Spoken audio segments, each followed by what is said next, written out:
Thanks, Terry.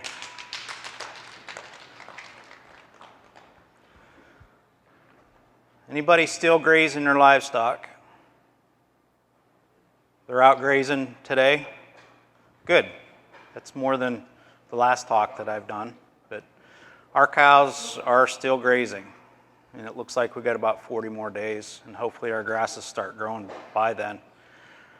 The folks asked me to come down and talk about profitability on a farm, how to make farming your only job. That's one of the biggest challenges for farmers, is how do I make money farming? Instead of looking at it as a hobby, as a lot of farmers do, we need to look at it as a business. We need to look at the business part of farming. Like it or not, is regenerative, I've had it,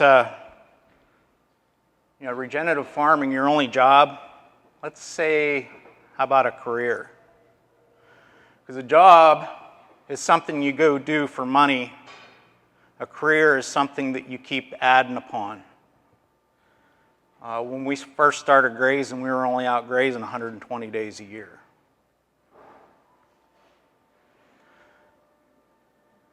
Cents add up to dollars, whether it's income or inputs. A lot of times we start spending a lot of money that could actually be money that put it in our pockets to make profit.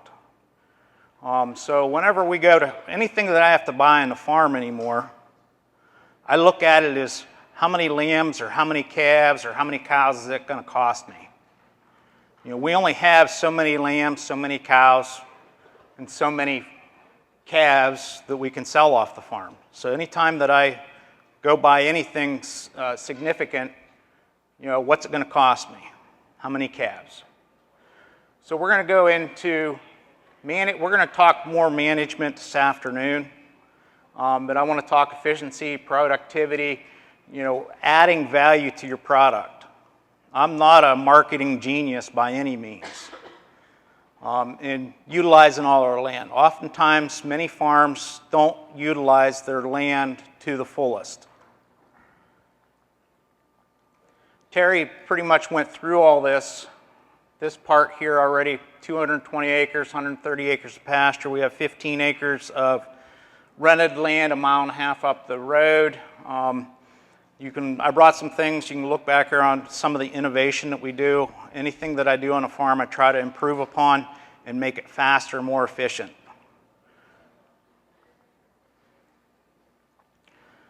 Back before we switched over to the regenerative side of things, we used to look at our animals more so than we looked at our soils.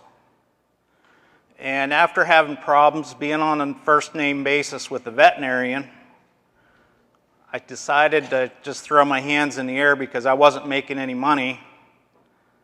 And I really didn't want to work off the farm so I could farm. So we started focusing on the soil. Whenever we first started focusing on the soil, that's when things started coming together. Spring, summer, we're running 80 to 120 animal units. Fall, winter, we try to downsize that if we possibly can, 60 to 70. However, this year we're going to be in the 70 to 80 range through summer. We had a huge spike or a huge demand for our cattle this year, and I sold too many, I guess you could say. We're running a flock of hair sheep. Our hair sheep, we started with 6 animals. We haven't brought any other animals to the farm. And we are up to 60 now. And we're sold out with our sheep until 2026 now, I guess. I had a guy call and buy all my ewe lambs for 2025. So we're sold out on our hair sheep until 2026. Unless you want a ram, we'll have some rams. Equine, we're running mammoth donkeys and mules. The mules are strictly for pleasure. And the donkeys are saddle donkeys, and we also use them as guard animals as well. We use those as guard animals versus having guard dogs. We've had a lot of problems with guard dogs over the years. So we went to donkeys. Donkeys eat the same thing as sheep. I don't have to feed the guard dogs twice a day. However, guard dogs are great. I'm not telling you to go get donkeys and get rid of your guard dogs. We're running honeybees. We have 9 hives of honeybees, and we only lost 1 this winter, which is really good for us. We have poultry. We don't have a whole lot of poultry. We run about 300 chickens, guineas, and turkeys. And then this fall, we just put hogs back into the system. We farrowed hogs early on. We did it in confinement. We've finished the piglets out on pasture, but the breeding stock was in confinement this year. We're going to start and farrow out in pasture. So that's going to be interesting because disturbed soil really is bothersome to me. So we'll see how it goes. I might have to put muzzles on the pigs to keep them from rooting. We'll see what happens. This here's my farm. This is an overview of the farm. It's a 30-second overview. The sheep are here, down here. And then we're divided by a road. This is a little patch of silvopasture in the center. A 1-acre pond, which has 1 million gallons of water in it if I ever need to source water if we have a massive drought. And then the cows are back in the back here grazing on sorghum sudan grass. It's approximately 1 mile from side to side of the farm. As we go through today, we haven't clipped any pasture since 2012. We prefer to try and utilize our livestock to do as much of our work as possible on the farm. I do not like to start a diesel tractor. Diesel fuel's expensive, as you all probably know. So I don't know what that is. Yep. This here is my farm. It's 2 farms put together. 2 brothers owned it. And I first purchased the east side, and then the west side come up for sale. The east side doesn't have enough grazing property or grazing land on it. So when the one on the west come up for sale, I purchased it. You can see all the infrastructure. If I were to redo it, probably wouldn't have any interior fences, because it reduces my flexibility in the farm and what I can do. The cows are typically moved twice a day. However, we move them sooner or later. Right now, while I'm down here visiting with you folks, my son's taking care of the cattle, and they only need to be moved once a day, so that's what he's doing. He's moving the cows once a day. And they are in F20B today, is where they're at. I take all the interior fence out, and then we'll leave the water system. The water is what's making us successful, keeping the livestock out where they need to be. If I have a fixed watering point someplace, that has a tendency to bring your nutrients towards that fixed watering point. So if I can have it out there, and we're actually running off of garden hoses yet. We haven't really had winter at home. We typically get 100 and some inches of snow. We've had less than 12 inches this winter. So it's been, I would say the last year and a half has probably been some of the easiest grazing that we've ever done.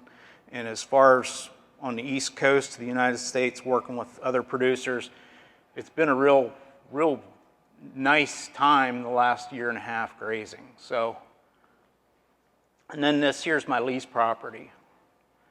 My lease property is 1.5 miles up the road. It's only 15 acres. There's no water, just a perimeter fence.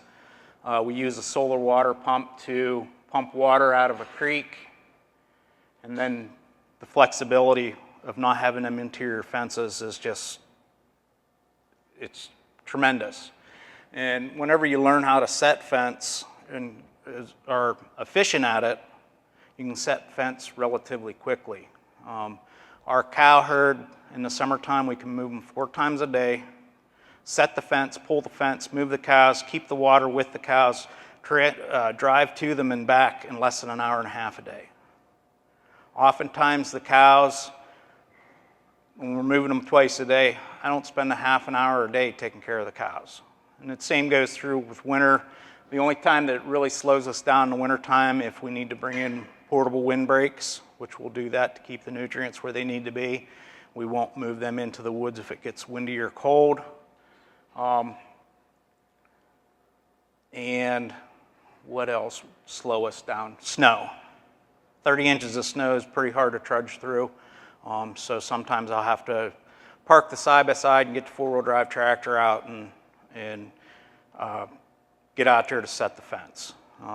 The cows, they can still graze through that snow. We successfully grazed through 30 inches of snow. So it's easily done. Those animals are designed to be out there and make a living. Oftentimes, and I was at fault, I used to pamper them animals. I didn't think that they could graze through snow. They needed to be in, so on and so forth. But whenever you give them the chance, they can get out there and they can get it done. Same with the sheep. I've seen sheep graze through 30 inches of snow. I call them little rototillers. Their heads will be down, their butts will be sticking in the air, and you'll see the snow flying. They just get in there and paw it up. And of course, the mules and donkeys, they paw it up like horses do too. So this year's a 10-year average on our farm. We've averaged 309 grazing days. So it's not like, well, you got lucky this year. Over a 10-year period, we have managed to graze 309 days. Our stocking rate on average going through is 1 animal unit to 1.8 acres. And an animal unit's 1,000 pounds of animal, whether it is 2 500-pound calves, 1,000-pound cow, 10 100-pound sheep. An animal unit's an animal unit. They usually typically eat between 2.5 and 3% of their body weight every day. And you can see in 2014 and down, now down in 2020 we didn't go away on vacation, but 2018, 19, 21, 22, and 23, 2021, we were actually on vacation for 20 days through the summertime. We were able to get off the farm for 20 days. And what we do is we'll set the fence up. We usually go 4 days at a time. We go and take our mules and donkeys and we ride in the Allegheny National Forest. And a few years ago, I actually got to ride in the Smoky Mountains down here. I don't think you guys have any flat land down here. It seemed like in the Smoky Mountains, it goes up and it goes down. There's no flat land. So it was pretty interesting riding. I like to say I'm a flatlander where I'm from. But doing what we're doing has allowed us to get off the farm and enjoy things a lot more. If you look at this, in 2012 is where we started. Whenever my wife and I started setting fence, both of us would set fence and move the animals. It took us an hour and a half a day to move the cows one time. We had cows that were non-compliant. So we fired those employees. Nothing more frustrating. You open the fence up and they go to the other end of the paddock. You can't get them moved. So we called those girls out. And in 2014, things really started picking up for us. 2012 was when we actually we sold our haymaking equipment. And this is really hard for folks to wrap their head around, and we're going to talk a little bit about the cost of making hay here later on in this presentation. 2018, we made it 343 days. 2023, my calendar runs from April 1st to April 1st, so I'm still not through 2023, so I just took an educated guess at 330. We're still out grazing. Haven't fed one bale of hay to the mama cows and calves yet, so that may extend further than that. I'm hoping so anyhow. We have 2 loads of cattle going out of off the farm here in 2 weeks, so that's going to lessen the feed requirements, so that's going to let my stockpile go on. You can see the picture there of the cow grazing through the snow. You can see the snow's up to her brisket. It's pretty neat to see those girls get out there. Why are we in the business of farming anyhow. Improving land's great, but as a farmer, you need to make a profit. I don't think you can do a really good job of farming unless you're profitable. A lot of folks, they talk about soil health, and soil health's good, but soil health and profitability go hand in hand. So that's something that you need to look at more in depth. I've had a lot of aha moments or whatever. I've done a lot of research. I figure I got about 15,000 hours in research over the past 10 years. I usually get up at 3 o'clock in the morning. What do you do at 3 o'clock in the morning when it's dark out? Turn the computer on, you do as much research as you possibly can, and try and weed through all the stuff that's not necessarily needed. But if you look at a cow-calf operation, you look at pretty much any operation, your stored feed cost is the most expense that you have on your farm. And I think most of you agree with me on that. Second, your depreciation costs. So if we sell our equipment, we don't have those depreciation costs anymore. I sold my grain drill this fall. It went to Texas. So I have no seeder anymore. I do have one at the conservation district if I need it, but we've come to a point where we're not planting a lot of stuff on the farm anymore. We don't need to. Things are productive without it. So in any operation, we got to work on those stored feed costs. For me, it costs $150 a day to feed my livestock. 10 days, that's $1,500. 100 days, $15,000. For any farm, or at least for my farm, that's a ton of money. Now, I just pulled this 2022, and this here's from a college. They're saying it only costs $55 a ton to produce hay. They are so far off. Why don't we talk about everything? So we need to talk about the depreciation, interest on equipment, fencing, facilities, land, and labor. And oftentimes, farmers don't pay themselves. Whenever I work on the farm, I want paid $50 an hour. If I can't make $50 an hour on the farm, I'm not going to do it. That's just the way it is anymore. It used to be, I suck it up and get it done, right? Make hay all day long, wrap hay all night.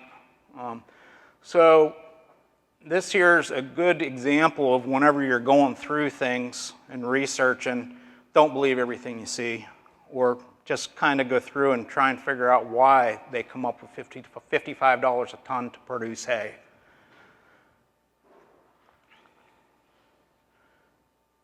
She's not the manager. She used to be the manager on the farm. When we're bringing stuff to them, bedding them down, hauling the manure away, you're working for her, she's not working for you. She's actually been off the farm for a number of years now, P28, Denise. She was one of our first cows that we started with. And you need to work off basic principles. Just because I'm from up in 600 miles due north of here doesn't mean you can't take some of the stuff that we're doing on our farm and apply it to your farm. A lot of the things that have sparked my regenerative part come out of South Africa.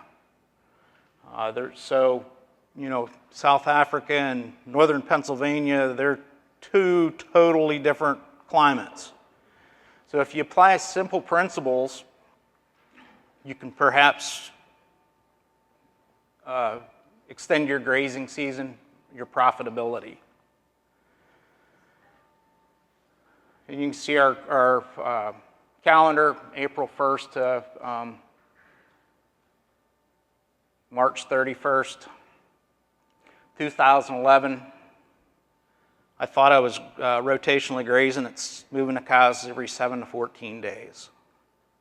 And then I had a gentleman come to the farm and he says, I think you should probably start moving your cows once a day. And I thought he was nuts. I went in the house and I had a little rant on my wife and proceeded to tell her how I thought he was crazy. He was 100% right. For us, in 2011, we bought 3,500 gallons of diesel fuel, $2,400 of plastic, and $26,000 in fertilizer. Did I make any money in 2011 with 45 animal units? No. I had a lot of money in the red. There's no way that 45 calves, and back then I was working off commodities, there was no way that I was making any money. 2016 to 2019, 294 grazing days, moving them 2 to 9 times a day. We doubled our carrying capacity when we stopped making hay. So the double in the carrying capacity easily buys my hay. And I don't buy the best hay. The higher a quality, the more money it's going to cost. So my girls, they're gestational, they're going to eat mulch hay. As long as it's meeting their dietary needs, I don't need that rocket fuel.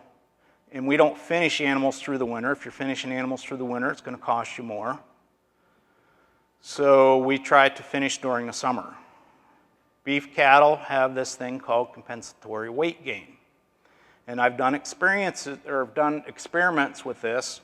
I took a group of feeders and I fed them rocket fuel through the wintertime, keeping them trying to gain 2 pounds per head per day. And then I put another group with the cows and treated them like cows. At the end of winter, they weighed approximately 50 pounds less, the ones that was with the cows, than the ones that I was feeding rocket fuel to. So we went through to the end of summer with those 2 different groups. I put them back together. They were eating the same thing. Those ones that were 50 pounds less caught up to the ones that were fed to rocket fuel. So which ones actually made you more money? The ones that you treated like cows. And if you notice, we only bought 200 gallons of diesel fuel. No fertilizer, no plastic wrap. That's a huge input, a lot of inputs that we didn't have to put on the farm. And we're actually starting to make a profit.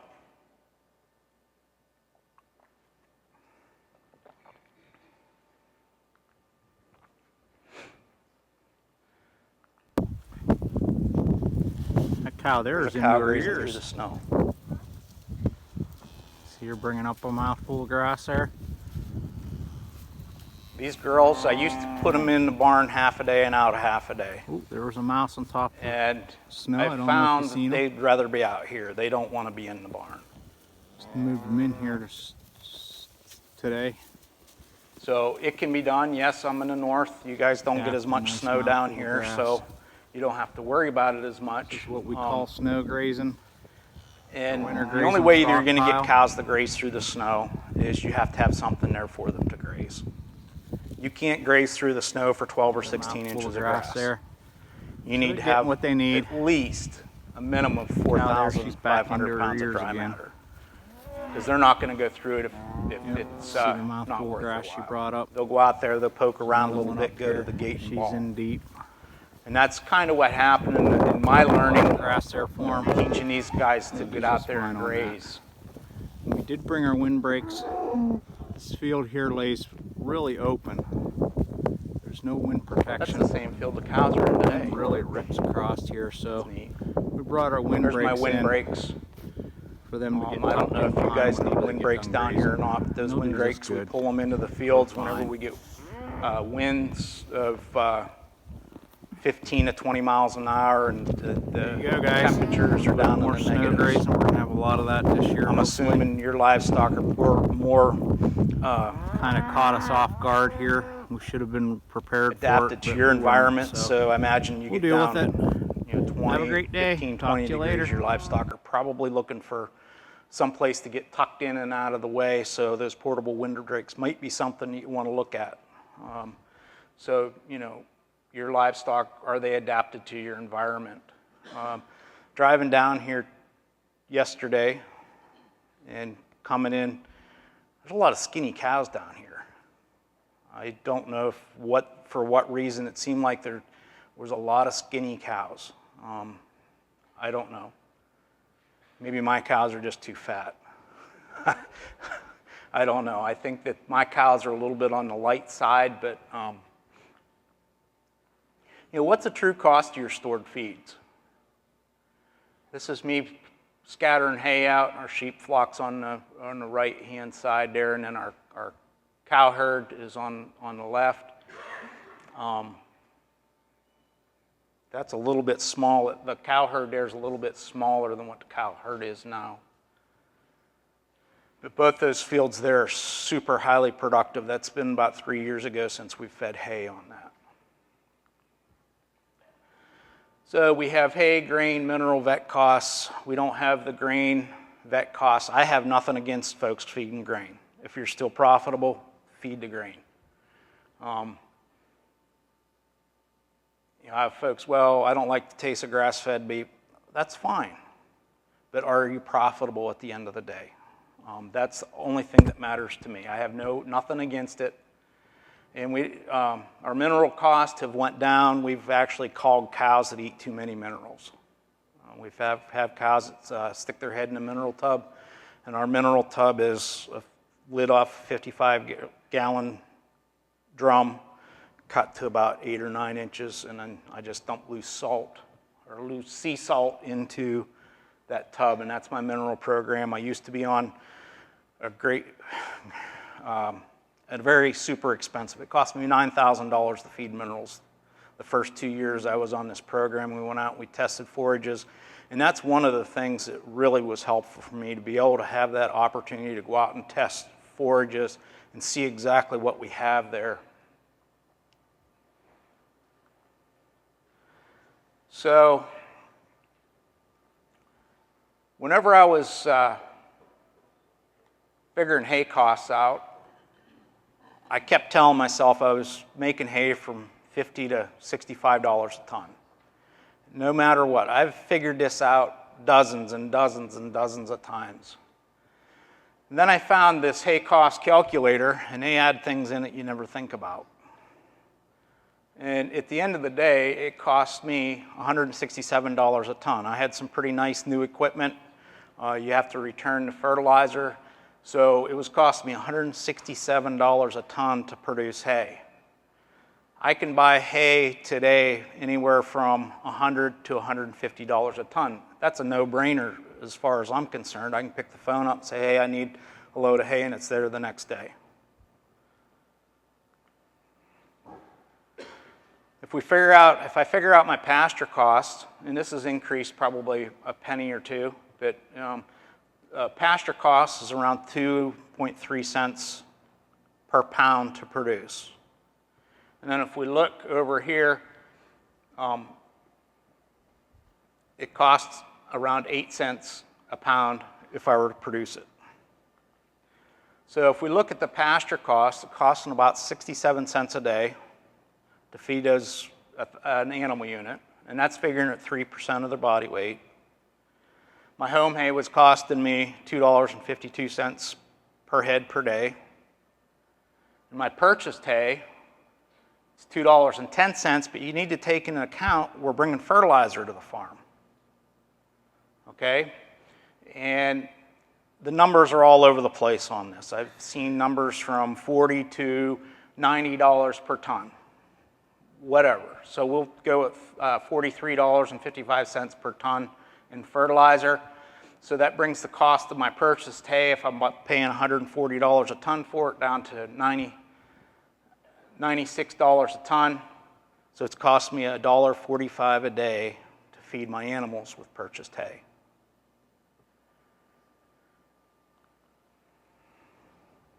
Added value to your products. As I said, I'm not a marketing genius by any means.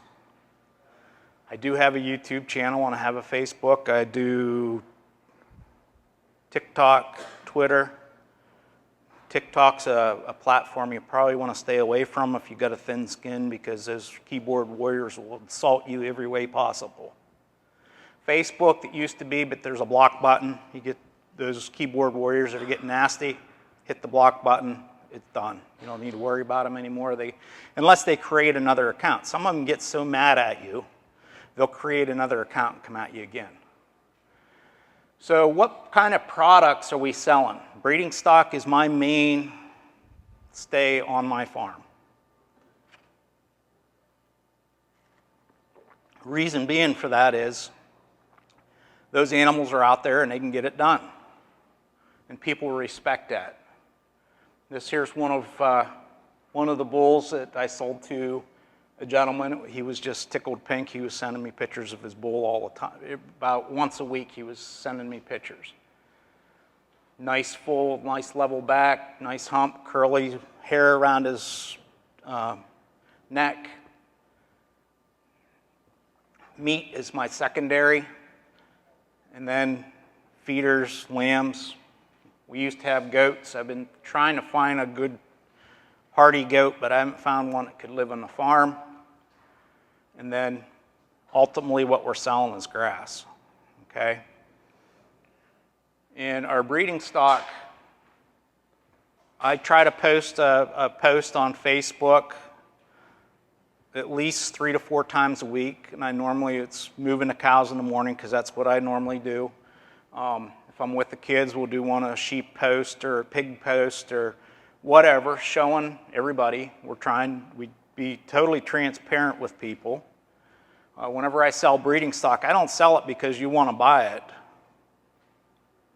If there's an animal, if I don't have it, I'm going to tell you that. I'm not going to sell you something that I'm not willing to keep in my own flock or herd. And I've had people do this to me back early on when you're kind of young and don't know what's going on. You know, hey, I want 10 bred cows. You bring them home and 5 of them are open. You know, you buy them as exposed animals, 5 of them are open. You call them up and say, oh, I'm sorry about that. I'll send you 5 straws of semen. You know, and that doesn't even compare to the cost you lost the production for an entire year. If I sell you a bred cow, she's going to be bred, and I guarantee her bred. You call me up, say that cow didn't have a calf, send her to the sale barn, I'll make up the offset and refund. Or you come pick another cow. So be honest and open with your people. You know, try and be as transparent as possible. You know, I'll show you anything on the farm. I'm not going to show you my bank account, but, you know, I'll show you anything on the farm if you come to my farm, whatever. And then our meat, whenever you're finishing meat, I don't care if you're finished, you buy them in the spring, sell them in the fall, and you have a client base that likes that product. Be consistent, okay? Whenever you're finishing animals, if you're putting a high degree of finish on them and that's what your customers are used to, don't give them a cow that doesn't have, or a lamb that doesn't have near as much fat on it, because whenever they come to purchase from you, they're looking for the same meat that they got the year prior. And we have people that actually travel 3 states across to get meat from us. And we only do quarters, halves, and wholes just because of the USDA regulations or the Pennsylvania regulations for meat. I cannot sell cuts of meat off my farm. I can, but the red tape is just horrible, and I'm not willing to go through all the red tape because we're successful with what we're doing. And, you know, quite frankly, if I'm selling T-bone steaks or if I'm selling a whole load of lives, you know, a whole load of breeding stock, they might not bring as much money as the cuts do, but at the end of the day and the time saved, I'm still money ahead. I have a friend that's been finishing grass-finished beef, and he goes to the, he has CSAs, he goes to farmers markets, he's got restaurants, he has people that come to the farm, I mean, so on and so forth. He's a marketing genius, he's a very, very wealthy man. And I asked him, I said, how long does it take you to market one beef cow, pieces and parts? He said, from the time it leaves the farm, I got to truck it 3 or 4 hours, and then I got to go pick it up, and then I got to do this, do that, and then I got to visit with every customer for 5 or 10 minutes. I have about 30 hours invested in selling one beef cow. So at the end of the day, if I sell breeding stock, and anymore, if you're not texting, you should be. I would say 85% of my sales for new customers are through text, and I never talk to them. And I have people now, they just call me up and say, hey, I want 10 bred heifers. Okay, you gonna come look at them? No, I know what you're selling. So I pick them out 10 bred heifers, we put them on a truck, and away we go. And to make things easy for him, I have a trucking outfit that comes in, he picks them up and trucks them down professionally. That's what this guy does for a living. And he does an extremely good job, and he's reasonable. We can truck a whole load of cattle 250 miles for $700. That's pretty good, pretty cheap. And I always tell him to at least not bump that up $100 to $200, because I want him to be making money on the aspect that he does a good job for me, and if he's not making money, he's going to be out of business in a matter of no time. And we've been using him for several years, and I have another gentleman that comes, if we're going cross country, I have a gentleman that will drive in for 3 states away and then truck livestock back towards his home.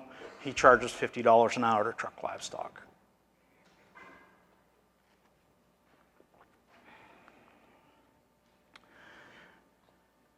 What makes our breeding stock what they are? We call hard on them. We have 0 tolerance.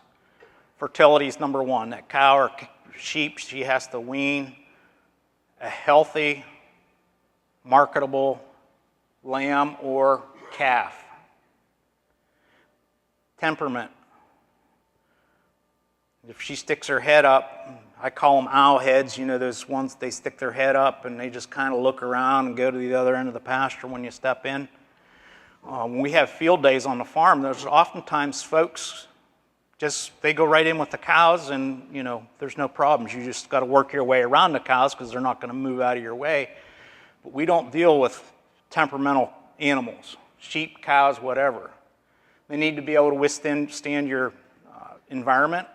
For you folks down here, it's probably more heat than it is cold. You know, if you have the 100+ high humidity days, you need to have animals that can withstand your environment. If it gets 10 o'clock in the morning, they go post up in the shade until evening, they're not necessarily adapted to your environment. Our cows, we've called for heats, and what we do is we'll go out and we'll count respiration rates. It gets above 100, and then we physically take them to shade. But if I have to continually take the animals to shade for one animal, she's getting on the truck as soon as possible because I don't want to spend the time. That's the only time we send livestock to the sale barn, is if it can't make meat, not breeding quality, because not everything makes meat either. We'll send them to the sale barn. That's the only time that anything goes to the sale barn. We want high weaning weights, and they need to go untreated. I was talking to a gentleman here earlier this morning. My closest large animal vet's an hour and 45 minutes away. And she is busy. So I need to be able to go untreated and stay healthy. And since we've started doing what we're doing, I haven't had to vet out for the cows at all. Yes, sir. My name's Danny Wright, and I'm the chief of police here. Normally don't do this, but y'all are new. At 10 o'clock, we will be conducting a lockdown drill, and that's going to include you in case you were ever here. So I'm going to give you an advance. Down the hall, there is the radar room. The door is unlocked. What I will need you to do when the alarm goes off is to go down that hall and turn to your right and just basically hide back there in the radar room. It'll take about 10 minutes, then we'll release it and you'll come back and continue on. This is something we do every semester here for the protection of our students, staff, and also we've done this before in the gym when we've had college recruiters here set up. So you're no different. They don't pick a time when they could attack, so you need to know what to do. And this could help you in your personal life as well when you get out here. So remember, when the alarm goes off, just orderly pick up. Don't pick anything up, because if this were a real drill, you want to leave everything here. Just pick it up, leave your stuff, go right down that hall. The door's open. Now there's only one door, because I don't have the other key to unlock the other one. It's different. Just go in there, turn to the right, leave the lights off. Be over there probably in about 10 minutes. Anybody got any questions?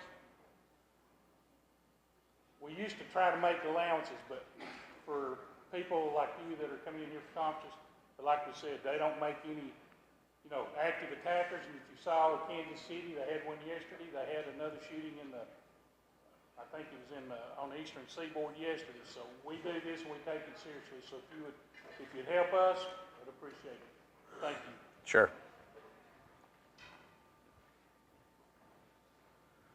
Everybody got that? We're gonna 10 o'clock. Is that what you said? Yes, sir. Okay, 10 o'clock. You'll hear the alarm. There'll be an alarm go off, and it will tell you this is the drill.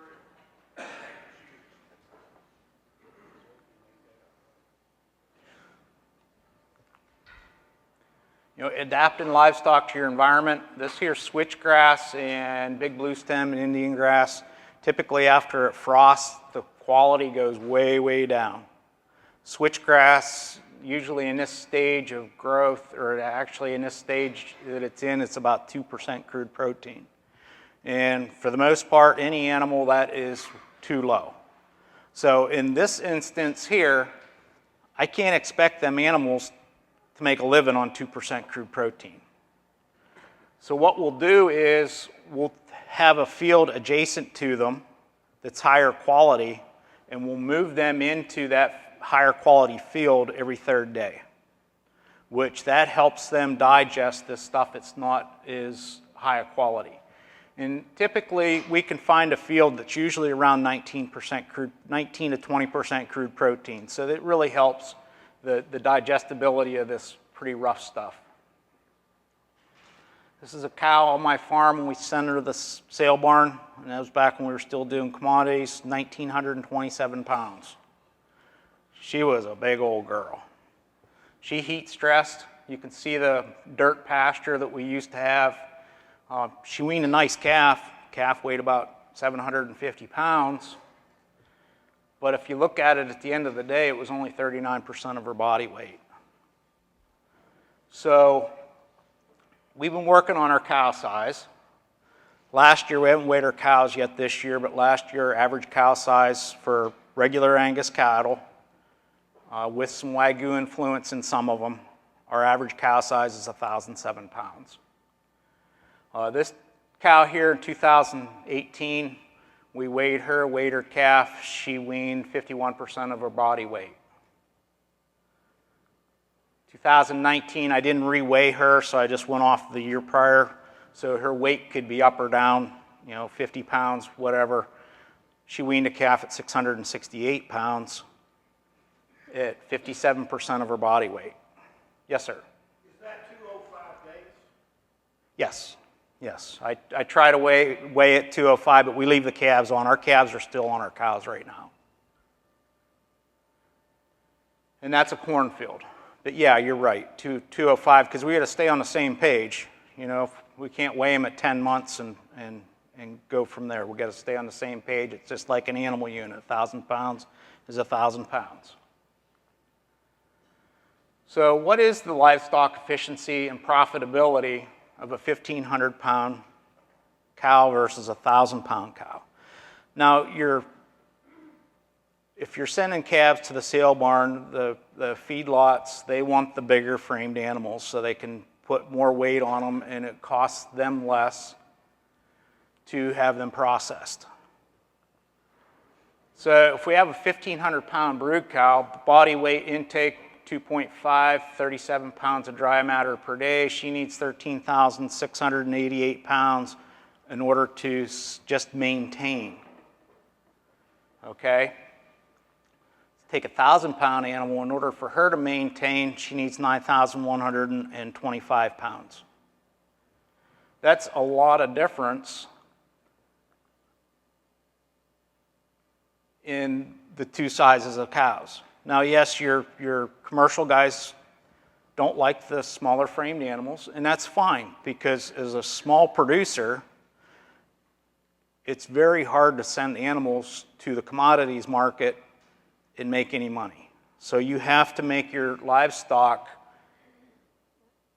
more worth more money. make your grass worth more money. So if we take a 100-acre farm with 6,000 pounds of dry matter yield, my farm produces around 780,000 pounds. That is increasing every year as the farm gets better. We're probably up and around the 8,000 pound range now, somewhere in that neighborhood. But if we look at the stocking rate, 1,500 pound cows, so if we had all 1,500 pound cows, our farm would only be able to sustain 57 cow-calf pairs. And if our cows are all 1,000 pounds, we can have 85 cow-calf pairs. That's a big number, especially when you're talking small. And I'm assuming down here, is most everybody 100 acres or less? Not farming 10,000 acres or ranching 10,000 acres. So our 1,000-pound cows are going to wean approximately 40. If we have those numbers, if we have cows that are weaning over 50% of their body weight, they're going to wean around 40,000 pounds of calf or 35,000 pounds of calf.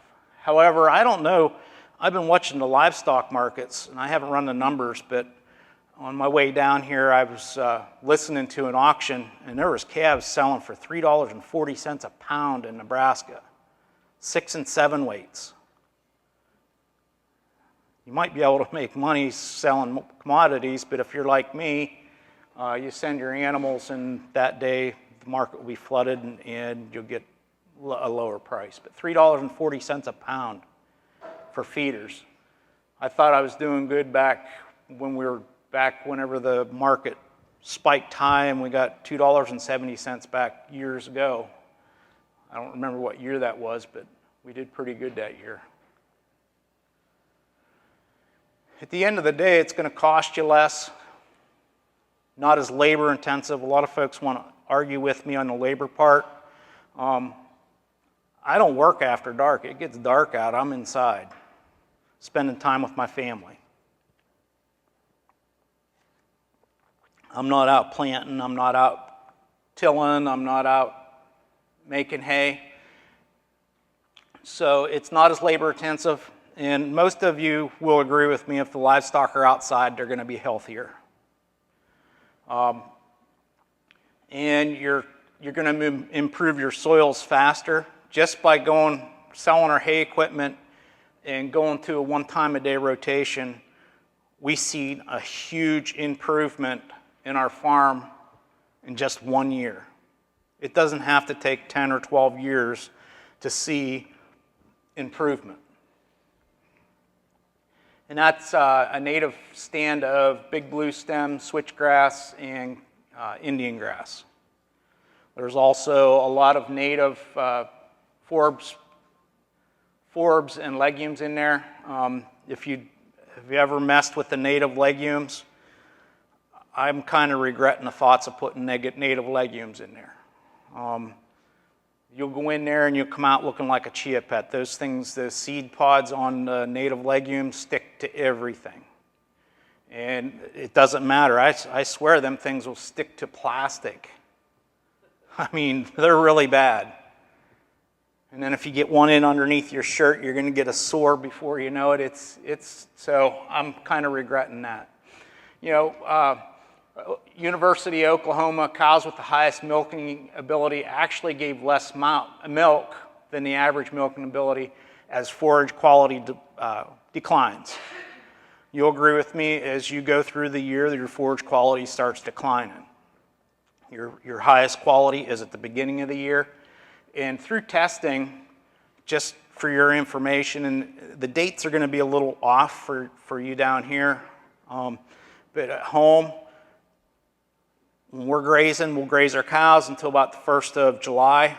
The quality starts dropping off considerably. We'll go back to where we started, whether we've been across the whole farm or not. And then about the second week in August, the quality in that stuff we haven't grazed for the year has rised back up from the new growth underneath to a point where it's actually a better ration than what we were when we first started grazing in the spring. So that's just for your information. Like from the forage samples that we've taken, you can see around 14 to 16% crude protein about the second week in August. And whenever we move out, if we were stay in those fields until the third week in July, you're looking at 7% crude protein. So a milking cow needs more nutrition, or a milking sheep needs more nutrition than 7% crude protein, because we need them to make milk for those babies. And that's where the higher or the larger animal, their milk declines more because they have to maintain their body weight. And you'll see it, I used to be EPDs, you look at the milking ability of cows. A lot of these Angus cows, they almost have them bred up to be dairy cows in their milking ability. That's a Hereford that we had. She was 20-some years old. You can see the mess that we had there. What kind of genetics do you really need? That cow stands 46 inches at her back. She's a registered Angus. And a lot of times this time of year, her calves, you kind of mistake them as yearlings. It's really something to see calves on a cow like that, because the calves are almost as tall as she is.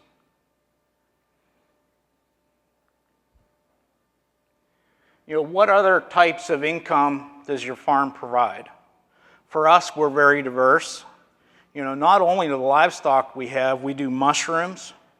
Last year, we started a tree nursery.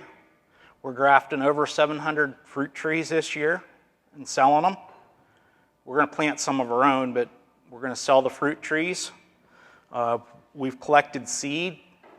Is silver pasture becoming a thing down here? Raise a hand, silver pasture.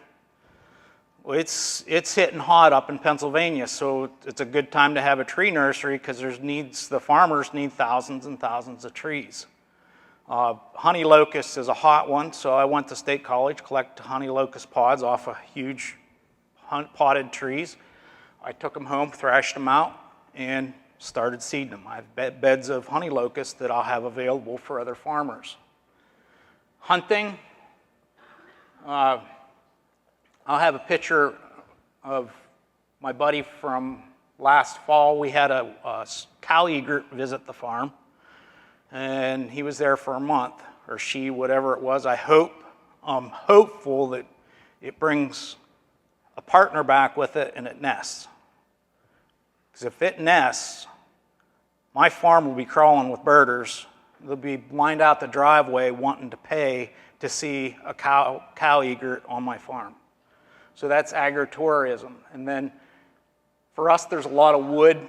Our pond, theoretically, we could stock that with catfish, make it a pay lake. Our forest products, lumber, pulp, firewood, fence post, mushroom logs. We actually cut and sell mushroom logs that are not inoculated and inoculated mushroom logs. I believe we have 7 different varieties of mushrooms right now that we're growing. People really like mushrooms. That's a pretty hot thing now. I was talking to somebody, I don't know if you've seen it advertised, it's called mud water. It's just all these mushrooms. Well, she tells me that it doesn't taste as good as they let it on to be. It tastes exactly the name. She says it tastes like mud. So I don't think I'll be trying that. Fence posts, a lot of locusts, a lot of black folks wanting to plant black locust in my area. Black locust, 10, 15 years, you can cut a fence post, and you know what the price of fence posts are now. A wood-treated fence post up in my area, you're looking at $16 to $20 a piece. Now, there is some other less expensive alternatives that I think are probably better. The agritourism, we usually have a field day on the farm every year. We have farmers come in, and I do like work one-on-one with them. We walk across the farm. We see how I'm doing things on the farm, and that's a form of income for us. And when we have a field day, we're looking probably 100 to 150 people. And I already talked about the birders. in the non-educated consumers, I invite them to come to the farm, and I don't charge them anything. I try to educate them, because you know as well as I do, people don't know where their food comes from. It's unfortunate, but there's a huge disconnect there, and I think that we need to start reconnecting that, because as meat producers, coming down here, I got the opportunity to try and figure out, I was listening to 2 different vegans talk, and I cannot wrap my head around why they are talking about what they're talking about. It's really hard for me. But, are they our enemy? Yeah, but we got to figure out how or why they're doing what they're doing. And some of it, I believe, is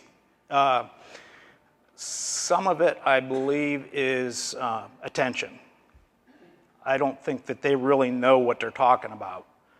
One was talking about gassing pigs. They're not harvested that way. Why would you gas pigs? Hunting lease. There's a lot of, I live in a tourist-y area. The population triples or quadruples in my area whenever summer comes. It's kind of nice and quiet now, and I wish it would stay that way, but we have people that come in and do camping and all kinds of things. So we need to capitalize on that. Instead of fight against them, I'll lease my property out for $5,000 a year. That's an opportunity. I owned that mule for a while, and that's him in Colorado packing out a whole elk. He packed a whole elk out by himself. So I thought that was pretty neat. Most generally, if you're packing horses, you have to have 2 or 3 animals in order to pack a whole animal out. But he packed a whole elk out, and he was a knucklehead. So why would you use regenerative as a career? Environmental benefits. There's a lot of environmental benefits coming to that. I haven't even looked into it, but there's these carbon credit things coming on. I haven't looked into that. Environmental benefits. There's less water runoff off your property. And that is crucial whenever you're in drought times. You need to capture and store as much water as possible. Because I don't know what it's like down here, but the weather events are like, we either have, it's either feast or famine. If we have a rainfall event, we'll have 4 inches of rain and 50, 60 mile an hour winds, and then we don't see nothing for 3 weeks, a month. Economic vitality, or availability, I'm sorry. This year we planted blueberries. We planted 200 blueberry plants last year. We've got another 200 coming this year. We found a place, you can buy these plants bulk, wholesale, and get a really good price on them if you're looking at silvopasture. You just need to know where to look. Those blueberry plants cost me $2.50 a piece. And if you go to pretty much any store or whatever, you're looking at paying $10 to $15 a plant. And you can see that tube is 28 inches tall. So they're not little stemmy, just a stem. They're a nice, beautiful bush. So there are places, look for wholesale, because if you're going to be planting them, you might as well plant 200 for the price of what you'd pay for 15, right? We ran into this with asparagus, strawberries. We planted 200 crowns of asparagus. We could buy 200 crowns for the same as you could buy 25 crowns. Or we planted 500 strawberry plants for the same price that you could buy 100 strawberry plants for. So, you might as well. And that is another income revenue to the farm. Asparagus, strawberries. And I have a friend in Wisconsin. He sent me 2 big boxes of rhubarb. We planted that. There's another income revenue to the farm. Is it going to make us hundreds or thousands of dollars? Probably not. But cents add up to dollars. Soil health, biodiversity. We have a lot of biodiversity on the farm. You need to manage your water. Somebody was talking about you guys had a drought here last year. If you can drought, and I think Greg's going to talk about drought proofing. there's a lot of things that you can do to your farm to drought-proof it to where you don't see the slumps. Crop rotation, we really don't plant crops anymore. Occasionally I'll throw a field of corn in if I feel like it, but my corn planter is for sale. So if somebody buys my corn planter this spring, then I won't be planting corn anymore, which is fine.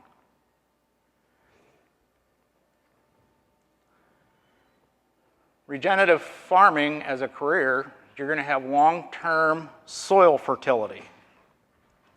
On our farm, we've experimented with all kinds of scenarios, different things. We put the cows at 800,000 pounds to the acre. We bring them into an area, we leave them there for 20 minutes, we kept them moving across the farm. We went out and we took flags. We had 500 flags. We went out, it was for a field day, it was a demonstration. And we went out and we marked all the cow dung and urine that we could find. We had 500 flags on a tenth of an acre. The cows were there for 10 minutes, or 20 minutes, I'm sorry. And we ran out of flags at 500. So the manure and urine distribution was everywhere. You couldn't sit on, there wasn't a square foot that wasn't dunged or urine soiled. 2 years after that event that we took across that, you could see where we did that experiment, and that productivity was better than the rest of the field. Do I recommend going out and putting 800,000 pounds on your whole farm for the entire year? You're probably going to wear yourself out and say, I don't want to move cows or sheep anymore. So pick your poison. You know, you can go out and do it to 1 or 2 fields and do intense. And I realize a lot of folks work off the farm and they don't have the option to go out there. But usually they'll have a couple days a week off. And those couple days a week put that impact and move more often.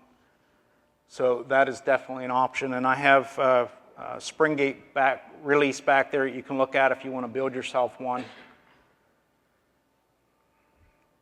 You know, what's the steps to transitioning into regenerative farming? For me, whenever I was transitioning, I had a real hard time wrapping my head around selling my haymaking equipment. It's a very unnerving feeling. Now, I'm not telling everybody to go out and sell all of their haymaking equipment, but for me, that was one of the hardest things that I could do because I didn't know where I was going to get my hay, how I was going to get my hay, how much I was going to have to pay for the hay, you know, all of that. You know, in being here, you're educating yourself on the regenerative practices. Sustainable, regenerative, I mean, there's a lot of names for it.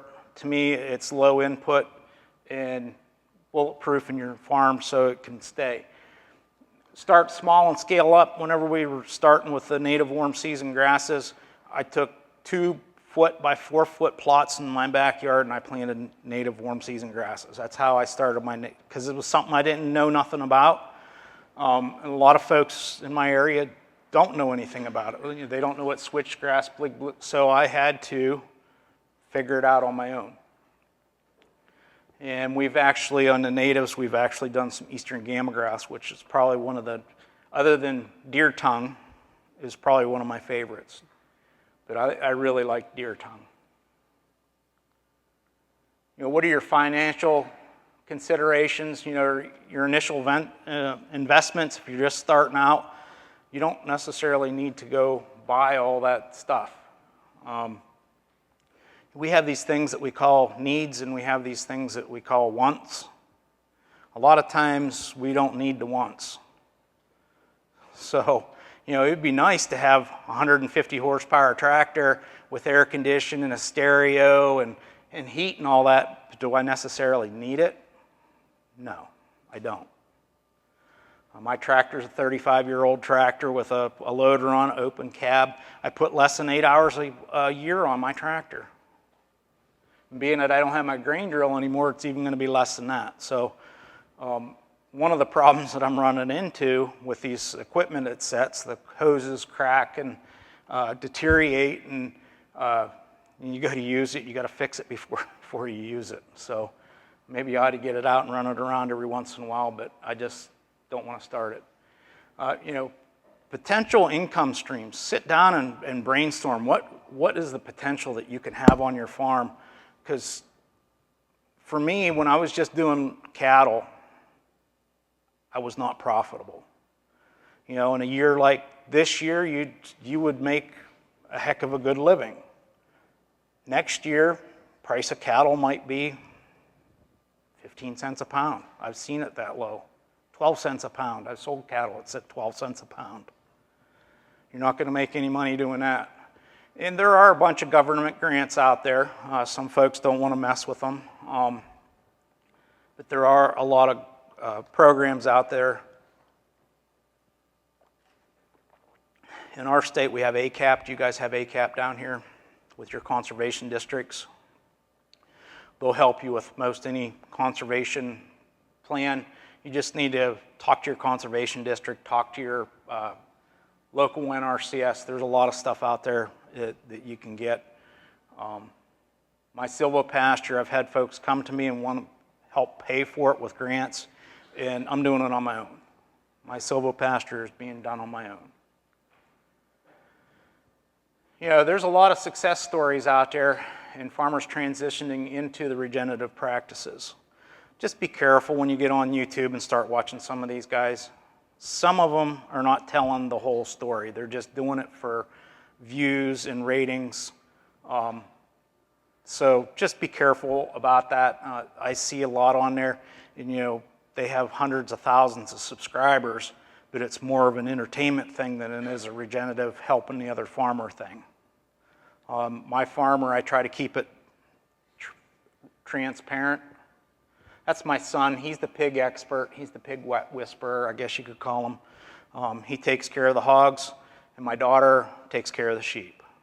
They're 12 and 13 years old. They've been doing that since they've been 6 years old. So, and my son is very, very good with the cattle. He grew up in it. He can go out and look and see what those cows need, set the fence, and be almost spot on every time.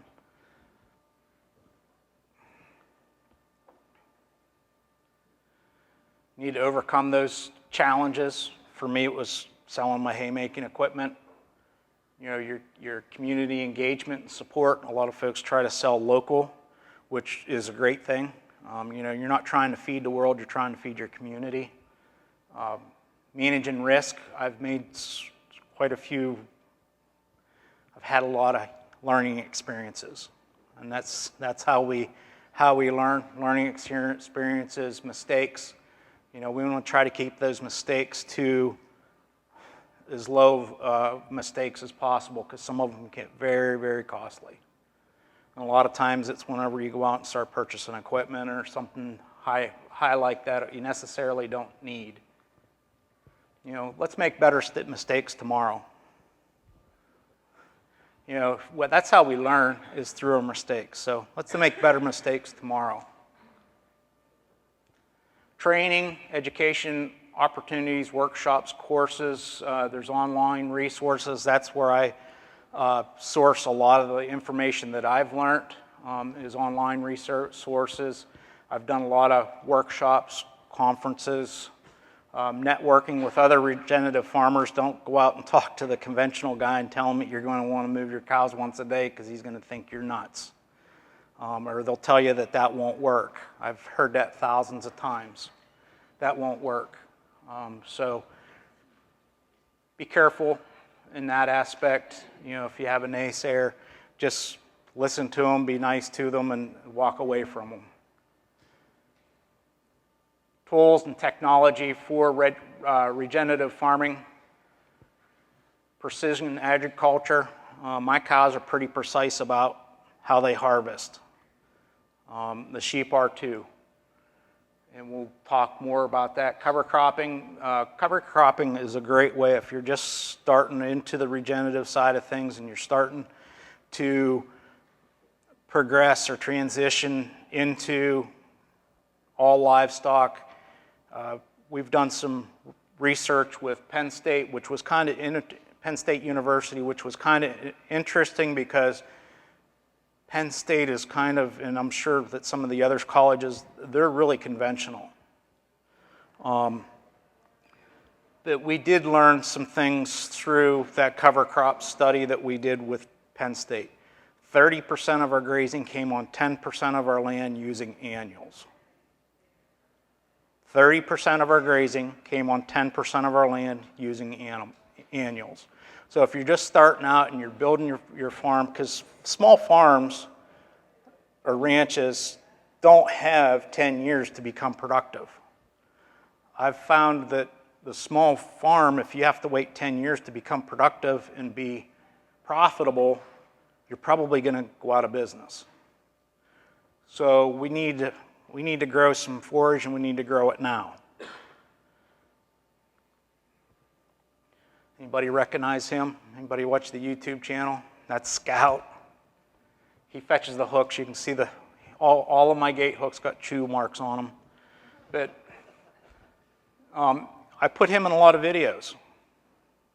He's in a lot of my videos because he's with me 24/7, and he's going to give me an attitude when I go home. He'll greet me with lots of kisses, and then he will growl at me and shun me for the next 3 days after that.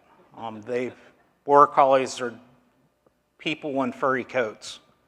But anyhow, I post stuff on him.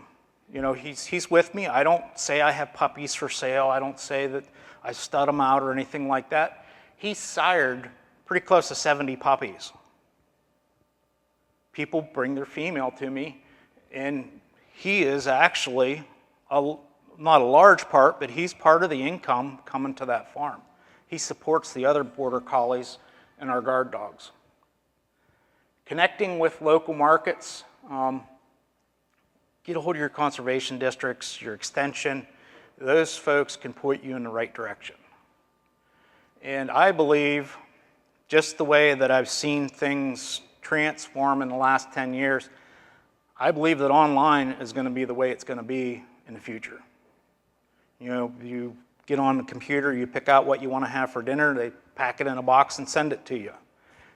There's a lot of folks shipping meat. Online is where it's going to be in the next 10 or 15 years. I know all the shopping malls and everything has gone out of business up home because everybody does their shopping online, and I'm one that does it too. You know, if I need something, it's there in 2 days. So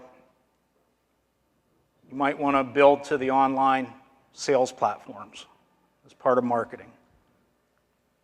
Oh, I do have my cowbird, or my cow egret. Cows hated them. They tried to eat them alive. I don't know if you've ever heard cows growl and carry on a whole herd. We got coyote problems, and anything strange, or the cows are on it. They do not allow strange animals or anything into the pastures. The bald eagles come in and they try to kill the bald eagles. Bald eagles try to take the placentas when we're calving in the spring. You know, environmental, social impact, carbon sequestration, community development. There's a lot of, in my area and throughout the eastern part, a lot of farmers partnering. It's very difficult to bring 10 farmers together, though, I've found, because everyone does things a little bit different. So keep that in mind, and you need to be mindful in that. So if you're trying to get together, just be mindful of that, because I've been there, done that. Community development, you know, get the word out. Invite the consumers to your farms. Let them see what you're doing, how you're doing it, why you're doing it. I have people that just buy quarters and halves from me just because of the way the livestock are being raised. They don't ask about vaccines. They don't ask about antibiotics. They don't ask if I use Roundup. How are those animals? What's their animal welfare? So, you know, what's the future outlook? I think for the small producer, it's going to be about the only outlook. If you're out running the tractors, you know, diesel fuel at some point is going to gotta go to $10 a gallon $15 a gallon. You're not going to be able to afford to put all those inputs in and make a profit. Because, you know, you probably have, a lot of you guys probably have people that buy direct from you, buy their meats. And if you were to raise the price of your meat by 50%, you're going to have a lot of people squeal and walk away from you. They'll buy it someplace else. And with the increase in inputs is not matching the increase in profit sales off the property, so we need to get those inputs out. Consumer demand. We have people that come and harvest the lambs from our farm. They'll come in, they pay you X amount of dollars. They'll harvest the lambs. They prefer solid black for some reason. And as I talked before, people were all about sustainable agriculture. So think about regenerative farming as a career. You can see this is one of my tree beds. Those are white pine seedlings that we started last year. They're not hard to grow. You just go and you can get online, get an ounce of seed for $10, put them in the refrigerator in wet newspaper for a month, take them out, plant them in the bed, and they start growing. You know, summary, you know, cents add up to dollars, whether it's income or inputs. It doesn't matter. Questions? Greg.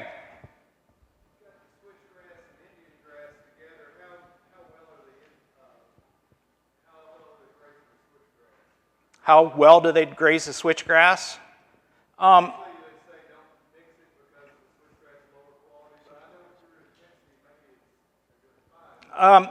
When we first started, they would leave the switchgrass and just graze the Indian grass because it's a better quality forage.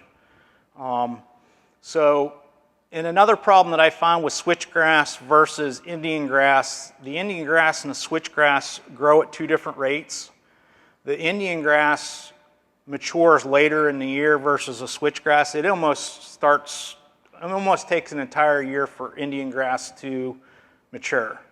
So yeah, they're going to take that Indian grass out, and we've had a hard time keeping it in the pasture field. Indian grass is one of the weakest warm season grasses. It's very, very easy to kill. So our Indian grass, we have it, but it's not nearly as prevalent as it used to be. Yes. Yes, I like the switchgrass, but if I have a choice, it'll be eastern gamma grass. I swear you can't kill that stuff. And it's very highly palatable for all classes of livestock. We've grazed everything in there, and eastern gamma grass is an awesome grass. Yes, sir. What was your establishment experience with eastern gamma grass? How long did it take to get going? Did you get good initial stems? Establishment with eastern gamma grass. Eastern gamma grass, whenever you go to plant it, needs stratified. And whenever you stratify eastern gamma grass, it's beyond what we're used to. So you got to take it and soak it for 8 to 12 hours in a Clorox bleach solution, 10%. And then you take it out of there and you dump it out and drain all the water off, put it in a burlap sack, stick it in the refrigerator for 4 to 6 weeks. Okay, and you need to check it every once in a while, making sure that it doesn't sprout and it doesn't get moldy at the end of that 4 to 6 weeks. So it takes careful planning. You want to plant that in my area mid-May. I'm guessing probably April, at least here, Greg, probably. I would say April, probably down here. So you got to think ahead, and then after you pull it out of the refrigerator, dry it, and then it's easiest planted with a corn planter. So it plants it's actually a relative to corn. I believe it goes teosinte, no, eastern, I don't know, but it's related to corn. And the seeds are a cylinder. It's about a quarter to a half inch long. And a lot of folks plant it with a corn planter because you plant it just like you would corn. and it can be, I don't think there's any herbicide labeling to where you can spray it. There's a lot of guys that they'll plant corn a year prior, use atrazine on their corn, and then they can plant their eastern gamma grass in there to help control weeds. So whenever we plant or establish eastern gamma grass, we went through the cycle of the refrigerator, the stratification, and we're planting it. We go ahead, we plant it, and one of the recommendations is to clip the weeds, okay? And any of the natives that I've planted, was there anybody back in, 6,000 years ago when the buffaloes roamed, did they clip the weeds? So as part of my management with the livestock, I'll go in and I'll what I call flash graze it a couple times throughout the year. I'll just take the weeds down to the canopy of the eastern gamma grass, which eastern gamma grass looks a lot like corn. And I'll flash graze that. So the first year I'll graze it twice, maybe 3 times. I don't get a lot. There's not a lot of tonnage there, but it's not like the land has been taken out of production. So does that answer your question? Yes, sir. Have you had any issues long-term with the gamma grass stooling under your management, or not an issue? I'm not sure if I... The big, hard base. Oh, yeah. Yeah, it's a bunch grass. They'll get 3 feet round, yeah. And it can get rough. It's a bunch grass. The bunches get 3 feet around, and you're not going to... I guess we got to go, guys.